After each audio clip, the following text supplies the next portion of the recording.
Poplave, ki so pred letom in pol prizadele tudi občino Litija, so povzročile največjo škodo prav v naselju Sava. Da bi v prihodnje preprečili nove poplave, so pričeli z gradnjo protipoplavnega zidu. Na tem mestu bi rad pohvalil občino Litija, ker je znala uresničiti, realizirati ta projekt. Ko zid že dobiva obrise, se seveda počutimo veliko varneje. Protipoplavni zid bo skupaj z lamelno zaščito preusmeril tok vode proč od naselja. Protipoplavna obnova tega zidu, vključno z lamelnimi zaščito, montažno zaščito, bo stala približno okoli 350 tisoč evrov. Večino denarja bo prispevala država iz sredstev za popoplavno obnovo.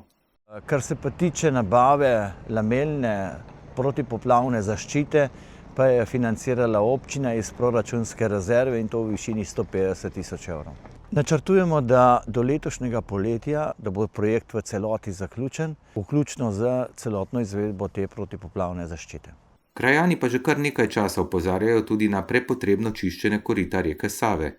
Izvajalec je sicer odstranil nekaj podrtih dreves ob Savi, nato pa je čiščenje zaključil.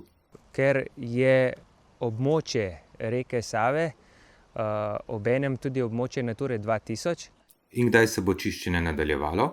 Sedaj smo se z dopisom obrnili na državnega sekretarja, gospoda Šefica. On pa je naš dopis posredoval Ministrstvu za naravne vire. Na Direkciji za vode pa nameravajo čiščenje Save začeti šele v letu 2026.